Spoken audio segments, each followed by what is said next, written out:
L'épidémie meurtrière de coronavirus continue de se propager. 106 morts en Chine, plus de 4500 personnes contaminées. Une partie du pays est bouclée à double tour. En France, on s'organise également. Les premiers rapatriements auront lieu jeudi. Près de 1000 Français seraient concernés. Bonsoir Jean-Claude Manuguera. Bonsoir. Vous êtes virologue, responsable de la cellule d'intervention biologique d'urgence à l'Institut Pasteur. Le premier avion va atterrir en fin de semaine. Les rapatriés vont être surveillés de près, on l'imagine bien, être mis en quarantaine dès leur arrivée. Alors très concrètement, une mise en quarantaine, ça se passe comment ? Alors, je n'ai pas les détails qu'ont les autorités. En fait, l'idée, c'est de limiter les contacts parce qu'il y a des choses qu'on ne sait pas encore. Par exemple, est-ce qu'on peut être contaminant avant d'être malade ? C'est une grosse question. Ensuite, quelle est la durée d'incubation exacte ? Et donc, l'idée, c'est quand même de limiter les contacts autant que faire se peut. Alors, ça peut se faire de diverses manières. Pendant 2 semaines, en gros, c'est ça, et ils n'auront aucun contact avec aucun des autres Français. Alors, pendant 2 semaines, il va falloir quand même que ces personnes s'alimentent, et donc oui. il y a des modalités, il y a aussi des mesures barrières qui peuvent être prises et qui seront mises en place selon les conseils des autorités. Les mesures barrières, c'est par exemple des masques, des gants, pour les professeurs soignants ou des personnes en contact, des blouses. Donc on a quand même des protections qui font qu'on peut se protéger. Les 14 jours de mise en quarantaine, c'est décidé un petit peu au doigt mouillé, ou j'imagine que ça correspond à une période précise ? Non, les chiffres qui sont donnés sont des chiffres qui sont basés sur la durée d'incubation, qu'on ne connaît pas avec exactitude, mais on a en gros une idée. Et donc, basé sur cette durée d'incubation, on détermine une durée pendant laquelle on va essayer de limiter au maximum les contacts entre les personnes qui reviennent des zones d'épidémie et les personnes locales. Il y a une polémique sur l'intérêt ou non de prendre la température pour les voyageurs qui reviendraient de Chine arrivant dans les aéroports en France. Alors, ça a été dit, en fait, l'efficacité des contrôles de température dans les pays de destination, dans les villes de destination, n'est pas du tout efficace. Ce qui est efficace, c'est de le faire au point de départ, comme ça avait été fait par exemple pour Ebola, ça avait été très efficace. À Conakry, par exemple, en Guinée-Conakry, il y avait des contrôles de température avec des questionnaires avant d'embarquer dans les avions, et aucun patient infecté est arrivé à Paris. Parce que c'est pas efficace une fois à l'arrivée, parce que on peut avoir une température qui baisse, ou alors prendre un Doliprane et finalement... D'abord, ça fait des contrôles dans beaucoup de villes dans le monde, donc on multiplie les dispositifs. C'est inefficace, parce qu'effectivement, on peut très bien avoir très peu de fièvre et être en début d'incubation. On peut aussi avoir pris du paracétamol ou de l'aspirine et avoir fait baisser sa fièvre, de manière sciemment ou pas. Mais donc, alors que au point de départ, c'est beaucoup plus efficace. Alors ensuite, ce qu'on peut avoir dans les suivis, ça se fait pour d'autres épidémies. Au retour de zone d'épidémie, on peut soi-même surveiller sa température, et si on a de la fièvre, la mesurer, et à ce moment-là dire peut-être que je suis infecté, et contacter pour entrer dans le système. Alors vous parliez vous-même des masques, des mesures barrières finalement pour se protéger. Est-ce que les masques, on a entendu dire que certaines pharmacies étaient prises d'assaut, étaient déjà en rupture de stock. Est-ce que c'est vraiment efficace ? Alors les masques sont efficaces. Alors il y a deux types d'usage de masques. Le masque utilisé par une personne contaminée ou qui pense être contaminée, ça c'est les petits masques chirurgicaux qui ne coûtent pas très cher, mais qu'il faut changer assez régulièrement. Et ces masques sont de nature à éviter qu'une personne qui se pense contaminée ou qui est contaminée en contamine d'autres par des crachats, des postillons ou en se touchant le visage. D'accord. Ça, c'est le premier type de masque. Le deuxième type de masque, le deuxième usage du masque, c'est éventuellement pour se protéger si on n'est pas infecté. Là, c'est plus difficile. On peut avoir des masques chirurgicaux dont l'utilité peut se discuter, qui pas à zéro. Et puis après, il y a d'autres masques un peu plus sophistiqués qui ont certainement leur utilité, mais il faut encore pouvoir savoir bien les utiliser.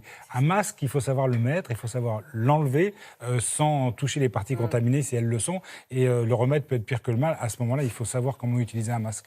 Alors, est-ce qu'il y a des gestes de prévention déjà tout simples qu'on peut répéter ? Alors, d'abord, il y a des mesures barrières. D'abord, les soignants, par exemple, savent très bien les utiliser, comme nous les utilisons au laboratoire. Lorsque nous avons des virus en face de nous, nous avons des mesures barrières et on ne se fait pas du tout infecter. Donc, virus ça marche. Ou pas, oui. Virus ou pas. Donc, on a les mesures barrières. Alors, d'abord, au laboratoire, les gants, les blouses, les masques. On le voit à l'image, effectivement. Exactement. Donc ça, c'est des mesures barrières très efficaces, mais on ne peut pas être dans la rue comme ça. Non, c'est ça le problème. Ensuite, il y a des mesures d'hygiène qui sont très très simples. Alors, il y a le port du masque pour les personnes qui se pensent infectées, le masque chirurgical. Et puis, il y a le fait de se laver souvent les mains. Vous savez, les coronavirus, et dont celui-là, sont des virus qu'on dit enveloppés. Ce sont des virus comme la grippe, par exemple, qui ont une fragilité, c'est-à-dire que le savon les détruit, les détergents les détruisent. Et donc, un bon lavage de mains avec du savon est de nature à inactiver le virus. Donc, ça veut dire que si on est contaminé, mais qu'on a le virus sur les mains, auprès de la bouche, et qu'en fait, on se lave très bien les mains ou très bien le visage, à ce moment-là, on peut éradiquer le virus Le virus est sensible au détergent, donc au savon, et un bon lavage de mains est très très important. Pour ces virus-là, ça marche très très bien. Il y a quand même beaucoup de fake news qui circulent. Alors, on fait le point sur cette question qui a beaucoup circulé sur les réseaux sociaux. Est-ce qu'on peut être contaminé en recevant un colis qui viendrait de Chine ? Non, ce sont des fantasmes. Alors, ça dépend ce que contient le colis. Si c'est le colis de viande affectée de l'espèce source qu'on ne connaît pas encore, peut-être. Mais ceux-ci sont des fantasmes. Je ne pense pas qu'il y ait de description de contamination à partir de colis classiques. On a fait nos expériences sur d'autres virus. On voit très bien que, par exemple, sur les tissus, des sièges, etc., le virus, si on met du virus, le virus entre. On a beaucoup de mal à le récupérer. Il n'arrive pas à sortir. Il est pris dans les mailles. Donc, tout ça je dirais, c'est de l'angoisse, ce qui est normal. Quand on ne sait pas, l'angoisse est là. Mais oui, alors justement, on vient d'apprendre aujourd'hui qu'il y a un cas de transmission humaine, le premier cas sur le sol européen entre deux personnes. C'est en Allemagne. La personne contaminée n'a jamais mis les pieds en Chine. Est-ce que ça veut dire qu'il y a un risque de contagion qui s'accélère ?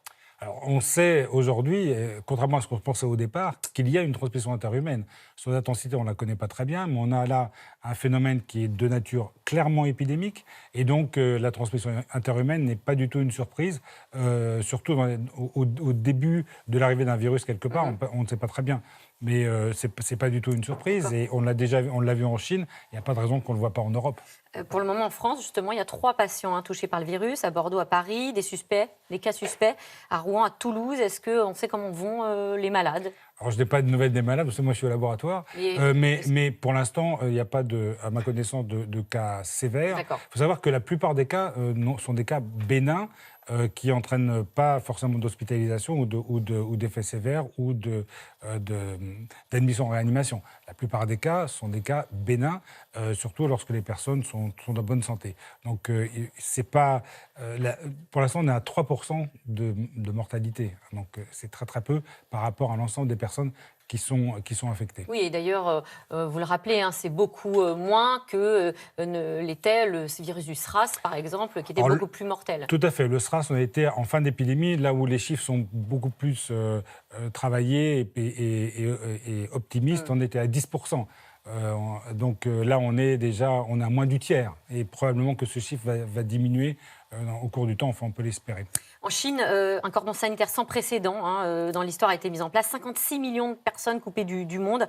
Alors ça concerne Wuhan, dans le centre de la Chine. Voilà, on voit une ville totalement déserte. Il y a une vingtaine de villes aussi autour qui sont sous cloche. Est-ce que ça va suffire à enrayer l'épidémie ?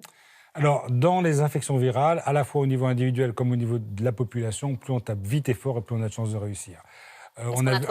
On avait vu, c'est difficile à dire, parce qu'on a une fenêtre aveugle au début des épidémies. C'est-à-dire qu'il y a le phénomène qui se déroule, on voit on ne le voit qu'une fois que le virus s'est déjà disséminé. Donc, je ne peux pas dire si c'est trop tôt, si c'est trop tard. En tous les cas, si ça marche, ça vaut le coup de l'avoir fait.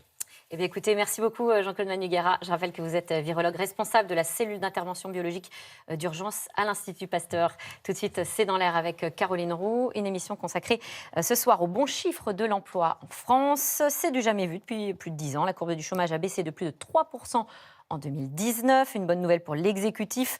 Alors, comment expliquer cette baisse du chômage ? Emmanuel Macron peut-il gagner des points et capitaliser politiquement sur cette embellie ? C'est dans l'air est intitulé ce soir « Chômage, impôts, salaire, ça va mieux, mais pour qui ?» Bonne émission.